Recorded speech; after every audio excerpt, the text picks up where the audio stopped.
to Ill-Equipped History, where two best friends tell you a story from history, and no one told us to do that. So here we are. My name is Morgan, here with my... I was trying to come up with an adjective that is different than I've been using, and I almost said emphyematic. You got emphysema? Well, I can't breathe, so my asthmatic co-host, Emily. Hey, y'all. I got my yawn out of the way. Sometimes when my body's like, you need more oxygen, it's like, you need to yawn. So I do. And turns out that's every time before the podcast starts. So y'all get to miss out on a lot of yawns. I also edit them out during recording. Thank God. So. Yeah, I do too. I'm just like, we're gonna. Constantly yawning. So if you guys can't tell, we're still in the same vicinity. So we've still got that. We're still staring at each other. Yeah. Making each other laugh by looking at... Why did you make that face? Emily just put on her glasses and like went full turtle, curling her upper lip around her teeth to put her glasses on. So I can see you better. I know why you put glasses on.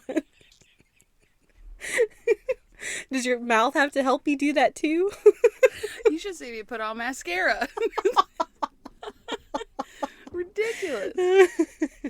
Oh, well, guys, if you hear some things going on in the background, it's because we're actually recording in the middle of the day. Mm-hmm. And my children are very loud goblins, so we're trying. They're the sweetest things, but they're young and loud. They woke me up this morning. That's rude. So, yeah. And I had to tell them a few times, go to your room and play. And they didn't listen to me. Of course they don't. They don't listen to me. And they kept yelling. I was like, why are you yelling? Every day. I just go, why are you yelling? Why? All right. So I stumbled upon this one. I was just kind of looking up I kind of was like, let's talk about another war. You know, sunken ships and war. Those are the two constants of history, right? Right. So I was looking up, and this one has a very unique place in history. Okay. Which I will get into after we go over our skits. Let's jump into it. Yay. The year is 1896. Prince Khalid bin Barghash has locked himself and his army inside the royal palace. British naval forces are in the harbor, awaiting orders. Diplomat Basil Cave and Rear Admiral Harry Rawson are going through their options. Okay, I've asked this kid like twice now to leave the palace, and he won't. I mean, Zanzibar is under our control. It's our right as the British Empire to install our own puppet. I mean leader on the throne. There must be a way to solve this matter diplomatically, or I wouldn't have my job. I'm sending out one last order to vacate. You got express permission from the higher-ups, right? If this kid doesn't leave by 9 a.m., I'm blowing that palace to smithereens. I guess this is what it comes down to, then. I hope he listens. You, messenger, send this to the palace. Prince Khalid has 1 hour to leave the palace or we open fire. A few minutes pass. The prince's envoy arrives with a message of his own. The prince would rather die than leave the palace. He is the rightful sultan of Zanzibar. His father decreed it, and he will be a great ruler. Does he not understand what's about to happen? We have tried to solve this peacefully, and he is refusing to stand down. He's about to get a taste of British naval power in his face. Do it. The clock tower sounds 9 times. After the 9th bell, Rawson turns to his sailors. You know what this means, men. Arm the cannons. Fire when ready. So, this story is about the shortest war in history. Okay. I'm intrigued. So, our setting for this story is in Zanzibar in the late 1800s. For those of y'all who do not know, Zanzibar is a tiny, tiny island off the coast of East Africa near what is now Tanzania. It's actually, now it is a part of Tanzania, but it was not at the time. At the time, it was sort of part of the not continent, I don't know what I'm saying, the country of Tanganyika. Or Tanganyika, sorry. So what's now Tanzania and Zanzibar and a couple other places was Tanganyika. Zanzibar is also known as Unguja, and that may be more of like a local pronunciation of it. It's teeny tiny. It's about half the size of Rhode Island. Oh, it's teeny tiny. It sounds smaller than the pack ice that I think so. That Shackleton was on. Yeah, it was really little. Also, fun fact: Freddie Mercury was born there. No shit. Yeah. Well, I love him already. Yeah. So, Zanzibar is a major exporter of cloves, coconuts, and citrus. Okay. Yeah. Okay. It's got huge clove. It did have huge clove plantations at the time of this story, and it was very profitable because Europeans got to have their spices, right? Right. Zanzibar was colonized by the Portuguese in the 1500s, though it apparently seemed to be kind of a mutually beneficial relationship. Okay. The Portuguese, they were like, okay, Zanzibar's ours now, but they didn't like meddle in everything. They kept their distance. They were not directly involved in the goings-on. They seemed to just kind of help each other mutually with political matters, mostly war. So they more became like allies. Yeah. In 1698, Zanzibar was taken over by Oman, which is a country in the Middle East, and it's an Arab country. So when Oman took control over Zanzibar, trade grew even more than it already had with the Portuguese. Unfortunately, one of their big producers was enslaved people. Ah, They were a huge slave port, and they also had slaves on the island providing free labor for the clove plantations and the citrus plantations and all of that.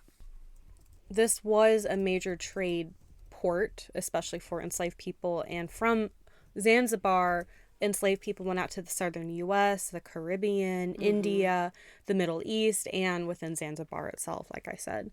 In 1832, the Sultan of Omar moved to Zanzibar, and all I could hear when I was researching this was that line from History of the Entire World, I guess, by Bill Wirtz on YouTube, where it goes, "The Sultan of Oman lives in Zanzibar now."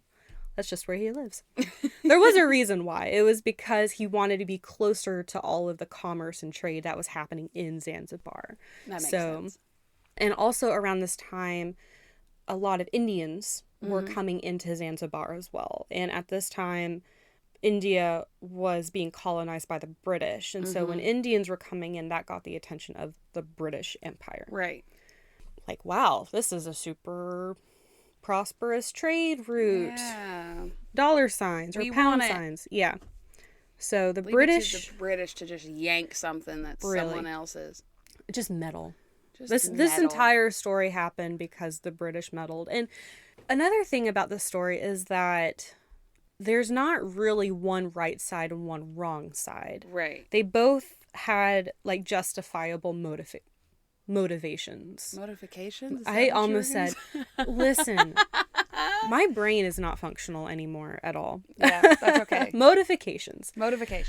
They both had their motivations, which I'll get into. So there's not really a side that you want to root for, because it's like the colonizers almost seem like they're doing something good against the native, indigenous, and like royal family. Yeah. But then also like you want the people who'd been living there for a while and had like been kind of running the place to have their own... It's complicated. So they both suck. Yeah. Okay. Yeah. So when all of this is going on, Europe is colonizing the fuck out of Africa. I mean, it is just... Might as well, right? It's really horrible. And this created a lot of conflict between European countries. And this included Great Britain and Germany. And they were scrambling to colonize what they could and exploit the rich resources in Africa. So Great Britain was directly involved with the slave trade, as we've discussed previously, especially with the Americas and all of that. Yes. But in 1833, the Slavery Abolition Act ended slavery within the British Empire. Okay. And when the British ended it, they wanted it ended everywhere. Leave it to historical Great Britain. We're not saying now. We're just saying historical Great Britain to be the ones to say, well, we do it this way. We want everyone to do it this way. Exactly. And also, all of your artifacts are now in our museums. Yes. Thank you. Exactly. For that. So, and again, it's like, okay, yeah, they want to end slavery. That's not a Cool. bad thing. Yeah. But Yeah. also, they're like meddling in everything. It's just, it's complicated. So, the British are very interested in Zanzibar at this time. And they're like, they're not taking it over or Right. anything. They're not going to war, but they're like hovering. Like a really annoying aunt or something. They're just like, what you doing There's over a there? weird uncle at Thanksgiving. Yeah. Like, Yeah. what you got going over there? You got a boyfriend yet? You know. When you gonna have kids? Yeah. It's kind of like that. Shut up, Aunt Susan. So in 1856, the current sultan at that time, Sayyid bin, died. The British zoomed in and meddled. So Sayyid bin had 2 sons. Mm-hmm. And the British were like, hey, how about, what if, genius idea, one son goes back to Oman and is Sultan of Oman, and then the other son stays here in Zanzibar and rules Zanzibar. And they're like, cool. And they're like, haha, now we have separated these 2 entities. Zanzibar is no longer under Oman's protection or their rule, so we're gonna zoop in. Come on in. So the British couldn't really, again, they couldn't do anything with or to Zanzibar while it was under Omani control. Right. But once those powers were separated, they came in like seagulls. Oh my God. Mine, mine, mine, mine. Mine. So that sultan, the son of Sayyid bin, eventually died. A lot of sultans, like within not a very long time, are just dying left and right. Sus. One of them is. Okay. Some of them did die from illness. So, because it's the 1800s in a tropical country and, you know. The 1800s of it all. Yeah. Honestly.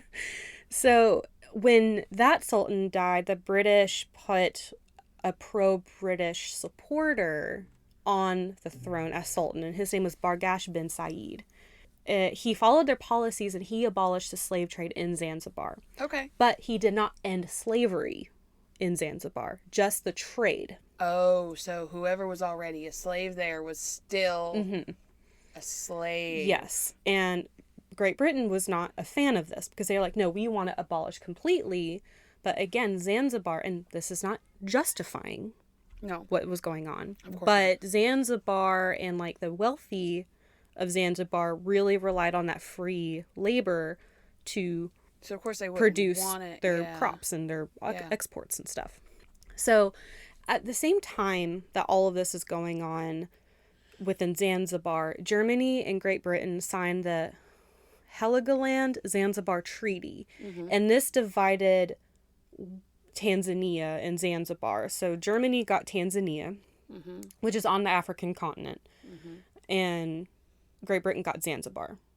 I guess Barghash bin Sayyid died as well, like really quickly. And so in 1890, a new sultan was put on the throne. His name is Ali bin Sayyid. He saw what was coming, so he was like, okay, I don't want Great Britain to colonize us. I want us to at least preserve like the sultanate. I want us to preserve our way of life. So they came to an agreement that Zanzibar was now going to be a protectorate of Great Britain instead of like a colony. So protectorate is, quote, an autonomous territory that is protected diplomatically or militarily against third parties by a stronger state or entity. The protectorate retains formal sovereignty and remains a state under international law, but in exchange for this, they usually accept specified obligations that vary depending on the nature of their relationship. And I got this from the U.S. diplomacy website. Okay, so they're like, we'll protect you, but you have to do some things that we say, but we're gonna, for the most part, leave you alone. Exactly. So there's 3 conditions for this protectorate that they agreed to. So first was they wanted to reopen free trade in Zanzibar. The second was they wanted the power to veto any sultan in any contested succession. Okay. So they got, like, if there was any contested issues, Great Britain wanted the power to have their say. Okay. And 3, they wanted the island to totally abolish slavery. Okay. So while Ali bin Sayyid was sultan, Okay. he did not abolish slavery. He was able to kind of he was like, oh, I'm working on it, you know, but he also wanted to keep his wealthy elite happy. Right. But Great Britain was like, okay, now it's time. Yeah. Because they wanted to abolish slavery. So when he died, again, they're just going through sultans like this. When Ali bin Sayyid died, the British wanted to put someone on the throne who would listen to him. Okay. Or listen to them, sorry. Yeah. So in Zanzibar, there were not any laws or traditions about passing the throne down to the oldest son. Okay. There were multiple candidates that could become sultan. And I wasn't really sure about the process. Like, Okay. I don't think it was a vote. I think, like, maybe the court, whatever Decided. equivalent, got together and they kind of said who was going to be the next sultan. Right. But because there was multiple candidates, this was technically a contested succession. And Great Britain plopped one of their own onto the sultan throne. And his name was Hamid bin Thuwani. Mm-hmm. So at the same time, there's another player in all of this, and his name is Khalid bin Barghash. So Khalid bin Barghash bin Sayyid al-Busaidi was born in 1875. His father was one of the sultans of Zanzibar, Sayyid Barghash, who was like 2 or 3 sultans ago. Sayyid wanted to pass the throne to Khalid, even though there wasn't like any laws of succession or anything, but with the British doing all their interference in Zanzibarian politics, it wasn't really likely. So when Sayyid died, he put it in his will that he wanted Khalid to become sultan when he was ready. Khalid was only like 7 at the time, so he was too young. Right.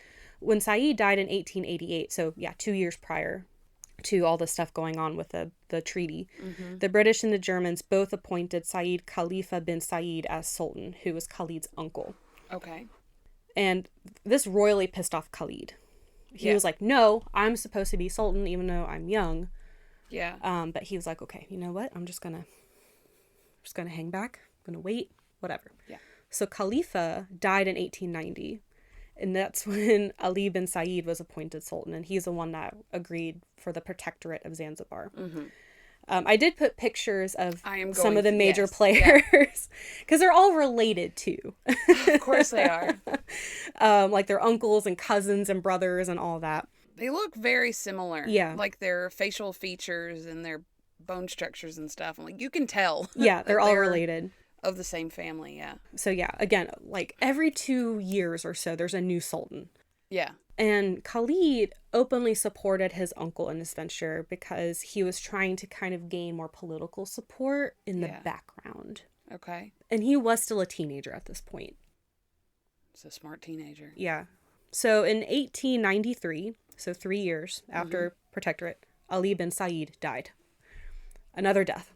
Jeez. Khalid demanded he become sultan, as it was his father's wish, like I said, and both his mother and father were Arab, and this, like, improved his popularity among the elite of Zanzibar. They're like, he's, like, both of his parents, like, they're Arab from the Oman, like, culture, like, he is definitely able to be sultan because of this. Right. I didn't really get into a whole lot of what that was about, but he'd been heavily involved in the court since he was very young, and many favored him to be the new sultan. Right.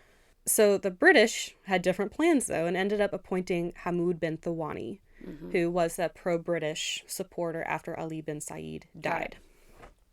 And Thuwani was Khalid's cousin. Okay. This royally pissed off 19-year-old Khalid. So he got into the palace and locked all the doors, and were like, you can't come in. Fuck off. This did not last very long, though. So the British were like, let us in. And he was like, no. And they're like, let us in. And he was like, okay. So he meant to only let in 2, like, British. It was like a general and a consulate or something. Yeah. But once the door was like... So this is a quote from an article I read. quote, however, as soon as the door was slightly opened, the public invaded it, including the Marines, and directly went to the upper floor where Prince Khalid welcomed the general and British consul. Reynal Rod told Prince Khalid that he had committed a stupid move by invading the castle. End quote. They're like, you dumb kid. You don't know what you're doing. Get out of here. Yeah. So. Oh my God. He left. Okay, bye. Yeah. But that was not the war, though. That was just... Anyway. Yeah. So now we're getting into the actual war. Okay. And it's known as the Anglo-Zanzibar War. Okay. So Thawani was sultan for 3 years before he mysteriously and suddenly died on August 25th, 1896. Sus. Yes, this one is suspicious. I think all of the other ones either died of natural causes or illness, but it is suspected that Khalid poisoned him, but no one can know for sure. Right. So he's 22 at the time. Yes. Yeah. He's still very young. So once they got the news Thawani died, Basil Cave, who is the chief diplomat of Zanzibar, and Lloyd Matthews, who is the first minister, ran to the palace and ordered all the doors to be locked so Khalid wouldn't start his bullshit again. They're like, lock all the doors, lock all the doors. Khalid was back on his bullshit. Him and his men snuck in through a window. And invaded the palace. This is my throne. It's my palace. What a temper tantrum. I know. And again, like, you can see, like, his father wanted him to be sultan. Yeah. Like, he had a lot of supporters. He felt like it was his right, but it went against the British, like, Powers. mountain in the coming in. Like, yeah. This is mine. Yeah. So pro-Khalid supporters also came into the palace, and a lot of these people were people who supported the institution of slavery for free labor because Khalid wanted to keep things as they were. He was not really a fan of the British coming in and changing everything. Right. And in the article I was reading about Prince Khalid specifically, it was a little bit about his life, mostly about this conflict, but Yeah. he even, like, while he was holed up, he even tried to write a letter to Queen Victoria being like, I'm okay with you, I just need you to get your guys out of here. I mean, you're fine, but, like, could you get them to fuck off? We can be bros, but Yeah. Bro. To Queen Victoria. Yes. Could you imagine me like, bro, listen, we're cool, but you gotta get your guys out of here. yeah, they're kind of assholes. Yeah. Like, So Khalid amassed a military to guard the palace. There's about 3,000 men, artillery, and then he had a royal yacht called the Glasgow in the harbor. And it had, like, some weapons. on a royal yacht. I know. Named Glasgow. I know. So Basil Cave the diplomat, he was trying to get Khalid out of the palace as peacefully and diplomatically as possible. And it didn't work. He was like, get out. And Khalid was like, no. And he was like, get out now. I'm imagining a foot stomp somewhere in there. I'm sure there was. So in the Zanzibar harbor, there were already 2 British man-of-wars. The HMS Philomel and the HMS Rush. Big British warships. Okay. Right. So sailors, like, they went to go guard the British consulate on Zanzibar, making sure there's no riots going on because there's, you know, some tensions happening. Yeah. And Cave called for the HMS Sparrow to help out if necessary, which was nearby. Right. So the British couldn't really do anything yet without the go-ahead from the British government. Right. So Cave sent out a telegram asking if they could, if needed to, if they could handle the situation as needed, though no one from either side really expected there to be violence. Yeah. They were really trying to, like, okay, let's figure out how to do this We'll give without them that. They're looking at him thinking, this is a 22-year-old kid. Mm-hmm. He's in over his head and he doesn't even know it. Yeah. Like, He's trying to fight the British, which, again, there's lots of problems with the British Empire, as we've discussed. But they were one of the biggest world powers. Gobbling up Africa and its resources. Yes. So Khalid kept saying no, he's not going to leave. So on August 26th, which is the next day, after Khalid swarmed the palace, he got in like hours after Thawani died. Like, as soon as he heard, it was hours. Okay, he knew. Come on, he had to have known. Yeah. That's what people He are like. was hovering in the tree line. Like, he was just, he did it. He's dead, let's go. What's going on? I can see him through the window. Yeah, really. So on August 26th, the HMS Raccoon and the HMS St. George came into the harbor as well, with Rear Admiral Harry Rawson on board. Yeah, Raccoon. So now, and he was the commander of the British naval fleet in this region. Mm-hmm. So now there are 5. I also saw there was an HMS Thrush. Okay. So 5 to 6 British warships in the Zanzibar harbor. Losing battle. You're fighting a losing battle. And if you scroll down, so there's a picture of the Sultanate in Zanzibar, which is the palace, and the picture below that is what the palace looked like in the 1800s with the clock tower and the balconies and stuff. It is right on the harbor. Like, there's like this street and then the harbor. I feel like that wasn't thought through very well. Well, not when you are going up against a powerful naval fleet, no. Mm-mm. But again, the island's not that big. It's really cool. Yeah, it's very beautiful. So Cave got confirmation from the British government, and the Telegraph said, quote, "You are authorized to adopt whatever measures you may consider necessary and will be supported in your action by Her Majesty's government. Do not, however, attempt to take any action which you are not certain of being able to accomplish successfully." End quote. Okay. So basically, like, don't do anything unless you're sure it'll work. We don't need any half-ass attempts. We don't need this to fail, because then that will make us look weak. Yeah, you don't want to definitely don't lose against a 22-year-old kid. Yeah. That probably killed his cousin and snuck into the palace. Yeah. And boarded it up twice now. Yeah. So again, that day he was instructed to leave the palace. So on that day, August 26th, he was instructed to leave the palace by 9 a.m. on the 27th, the next day, or else. And Khalid replied back, quote, "We have no intention of hauling down our flag, and we do not believe you would open fire on us." They're calling their bluff. Mm-hmm. Why would he call their bluff? With 5 to 6 naval British man-of-wars in the harbor, pointing their guns at the palace. I would crumble so fast. Sure, take it. It's yours. Mm-hmm. I'm gonna hop across the sea, maybe go hang out with Queen Victoria for a bit, my bro, and see ya. Yeah. Bye. So Cave responded, quote, "But unless you do as you are told, we shall certainly do so." So he's like, you're not calling our bluff, because we're going to move forward with this. Yeah. So again, the palace is on the waterfront of the harbor, and it was made of wood with hundreds of people. Wouldn't you know it?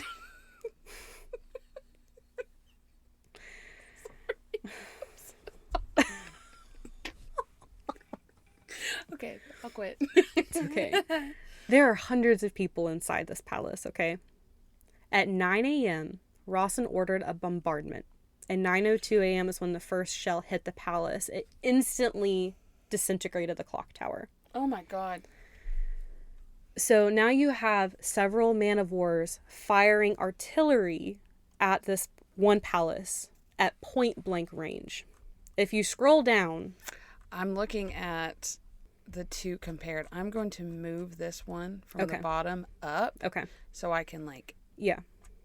You can see. The bombardment lasted less than an hour. Oh my God. Some sources put it at 38 minutes. And that is when the bombardment ended and they grabbed Khalid's flag. Because he had put up a new flag when he invaded the palace. Wow. The porch is gone. Yeah. I mean, gone. No evidence of it. The tower is non-existent. It looks like buildings after the Blitz. Mm-hmm. Yeah. Holy shit. Mm-hmm. So again, it's between 40 and 50 minutes is how long the entire thing lasted. There's not a very consistent description, but everyone agrees it was less than an hour. At the end of it, there are 500 dead and injured Zanzibarians from within the palace, while only one British soldier was seriously injured. And I think it was from, like, crossfire. Because the Khalid did have his military, like, shooting rifles back at the British. And then Great Britain immediately put Hamud bin Mohammed on the throne. So Khalid was killed? No. He escaped the bombardment. So he ran away? He did. And fled to the German consulate. What a little bitch. Yeah. He left all of those people to die. Yeah. And he ran away. No, and no one knows exactly how he escaped, but they think he escaped during the bombardment. Ooh, I got opinions now. Yeah. Yeah. Like, if you say, I would rather die Mm-hmm. than... And then you ran away, Mm-hmm. that just makes you look bad. To the Germans, who... The Germans and the British were not friends. They were not enemies, but they were not friends at this time. Have they ever been allies? I think they are now. Now? In modern times. But no. Before then, no. Okay. So, and then the Germans wanted to screw over the British, and so the British were like, can we have this guy back? He's going to be a prisoner. And they're like, no. We are not going to extradite him over to you guys. Fuck off, he's ours now. Yeah. He's our bro. Yeah. So the Germans eventually smuggled him to Tanzania, which was German owned. Yeah. How far away are those? Let me get a map. They're not, or if you just like look up Zanzibar and look at a map, it's not that far. I don't know exactly how far, but it's pretty close. Oh, and if you have a map up, at least the map I have, it says Dar es Salaam, which is south of Zanzibar in Tanzania. So Khalid escaped to Dar es Salaam. Mm-hmm. But not long after, the British invaded Tanzania. Not for Khalid. They were invading just to invade. Because that's what the British does. And they found him. Oh, God. It was just a happy accident. They're like, oh my God, here's this war prisoner we were looking for. How you been? So then they exiled him to St. Helena, which is actually where Napoleon was exiled to. But he was not exiled for life. He spent a few years there and eventually did return to East Africa. And the article I was reading said he lived a very quiet life after that. Didn't do anything. He got off his bullshit. He got off his bullshit. Thank God. And he eventually died in Mombasa, Kenya, in 1927 at the age of 52. It's 395 kilometers, by the way. Okay. So not very far. It's not. Yeah, it's pretty close. Yeah. And so Zanzibar remained a protectorate of the British Empire until 1963. Wow. When it became independent. Okay. And a year later, in 1964, there was a revolution. Oh. And Zanzibar eventually joined Tanzania, and this is now, like, they're all Tanzania. Okay. So, yeah. That's all I have about the shortest war in history. It was so... What the fuck? It was rapid fire. Literally 30 minutes of rapid fire. Done. That's what the British were hoping for on the Christmas of 1914. Yeah.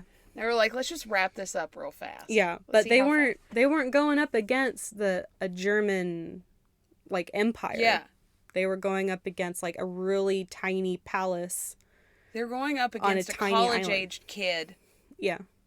Whose ego was bigger than like he was able to, like, his bark was much worse than his bite. Like, oh yeah.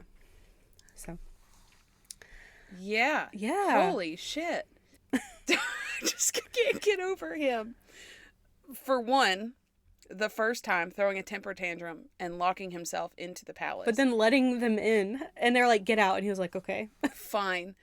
And then the second time he like didn't kill his cousin and just happened to be an hour later or 2 hours later crawling through a window. The fact that they locked all the windows to try to keep him out because they knew he was going to be on that bullshit. What kind of reputation do you have to have for a palace to lock its gates just so you won't come inside?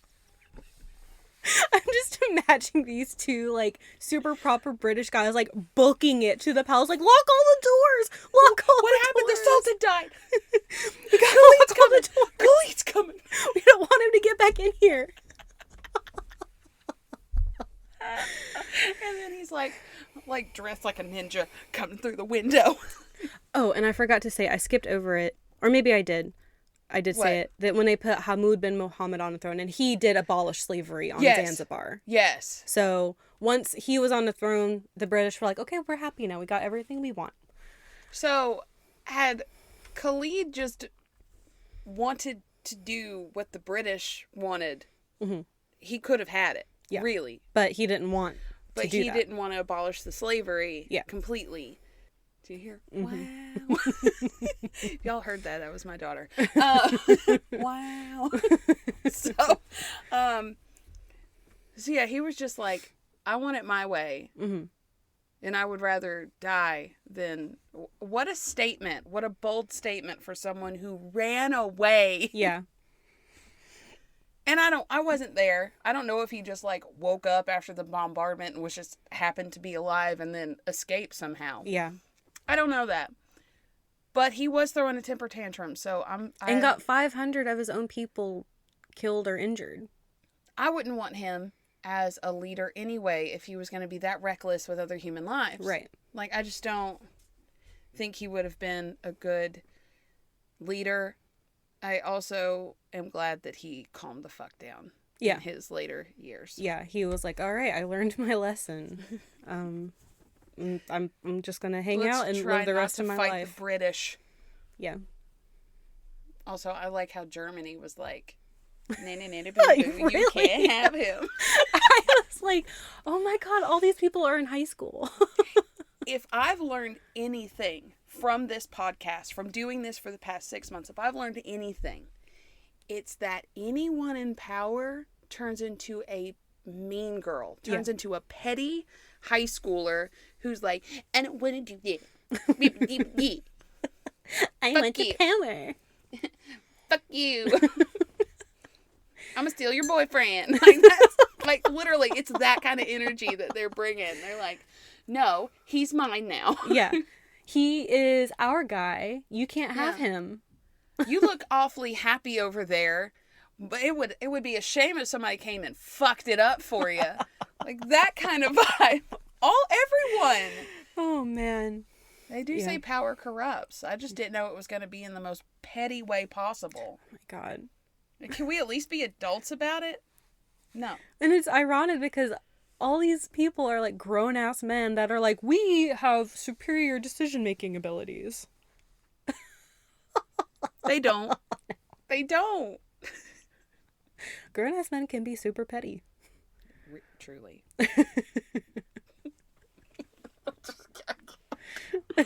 Oh.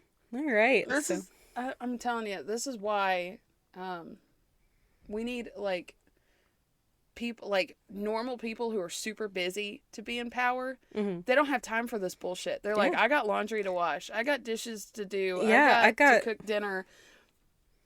Leave Zanzibar the fuck alone. Like, that's... Or, no, we're not going to fight the British today. Yeah.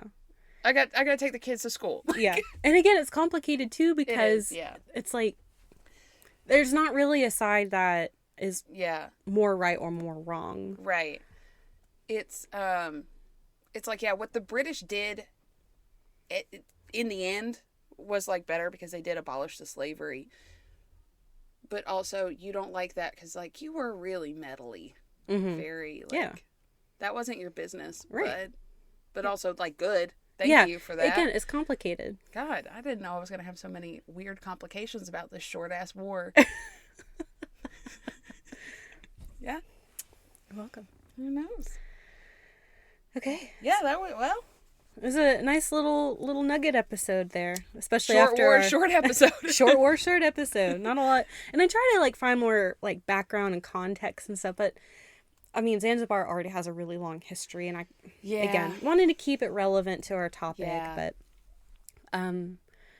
so this is a nice little tidbit, especially after our probably 2-hour episode. Almost 2-hour episode of, sinking boats and survival. I'm still, like... I'm shook. I'm still shooketh. We recorded that last night, and we were up until... like 1 a.m. recording, and I was so jazzed by the time we were done recording that, because I was like, shaking the whole time. I've had a few episodes like that where I'm so excited to talk about it, I just shiver the entire time. I can hear my voice trembling a little bit. Yeah, I haven't like felt that like jazzed up about it since the like probably around Battle of Athens. I've been really excited about them all, but nothing like that feeling because it was such a like a story about survival basically that it was kind of the same. It was giving me the same vibes, but yeah. So we're still reeling. This was a great story today. Thank you. I loved it. Thank you. Yeah, it was a very interesting little tale, and now I finally have context to the Sultan of Oman lives in Zanzibar now. Yeah, from that's just where he lives. The Bill Worst video. I'm looking at the sultans. Is that like a sword in front of them or like a dagger or something? I think so. It looks like it, and it's all the same one, so cool. Yeah, I'm sure it's like some kind of ceremonial. Yeah, I'm here for it. I think it looks cool. Yeah. I like their little, I don't know what the technical term for it is, but it's like a robe. Yeah. Basically. I think they look these are all very fancy men. Very fancy men. I like a fancy man. Yeah. Oh, he's got the little thingy and a sword. Ali bin Sayyid. Yeah. Mm-hmm. I like it. And he's got a very fancy background. What I really like is that when you see their feet, it just looks like they're wearing like slides. It looks like they're wearing socks and sandals. And that's such a dad thing, and I'm here for it. And they all have like very powerful facial hair. Oh, yeah. I'm here for a beard. You know I love a good beard. I threatened Nick once because he was like, I think I'm going to shave my beard off. I was like, I will. Do not. Murder. Did I tell you that Kyle shaved off his beard? No. Hate that. Like, I love beards. It took a while to get used to, for sure. Actually, and he's gone mustache a couple times. I don't hate the mustache. I like to rub his face. Yeah. So I liked it. Kyle's face, Nick's face. No, I understand. No, I actually, like, when Kyle was growing his beard back out, like, he had the mustache, and he was, like, a little scruffy of growing back the beard. It was a look. I really liked that look. Okay. I don't mind, like, a 5 o'clock shadow. I don't like clean shaven face. Yeah. Who are you? A child? No. Give me a beard. The beard. So. Like, yeah. All right. Also, Basil Cave and Harry Rawson look so official. They're very British. Very posh. It's the hat that's doing it for me, Harry. Thank you. All of his medals and crosses and his what are those called on the shoulders? Oh, I can't remember. I forgot. He looks like a very like a meaner version of who was the dad on Roseanne. John Goodman. Yeah, he looks like a mean John Goodman. Epaulette. Yeah, that's what it meant. Yeah. Okay, well, John Goodman's got some epaulettes, and he does look like John Goodman.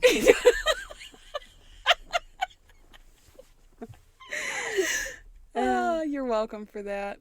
All right. Yeah. So we'll post these pictures on our social media so y'all can follow along. So you can see John Goodman. Yeah. Yeah. Yeah. So I guess we can. Socials? Yeah. Yeah. Okay, you can find us on Facebook. Ill-Equipped History podcast group and page. Nice. You can find us in Instagram. At Ill-Equipped History. TikTok. At Ill-Equipped History. Patreon. Patreon.com/Ill-Equippedhistory. And Gmail. Ill-Equippedhistory.com.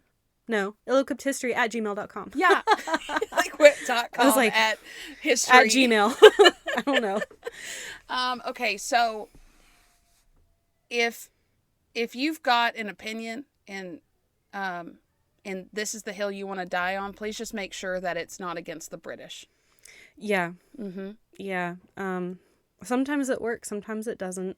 No one can really know for sure. There's only a handful of times that the British have lost, so I take that into account. Yeah, and they get real pissy about it and they keep coming back. And stop calling their bluff. Like, they're gonna do it. We know they're gonna do it. From personal experience. If they say they're gonna shoot, believe them. Yeah, they don't mess around. Also, hide your artifacts. They will yank those. Yes. Hide your artifacts. Hide your wife. Your wife in the British Museum. Where did you go? Help.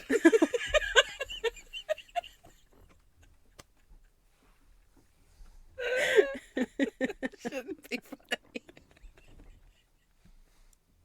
Okay, we need to go. Yeah, let's go. Okay. Okay, bye. Okay, bye.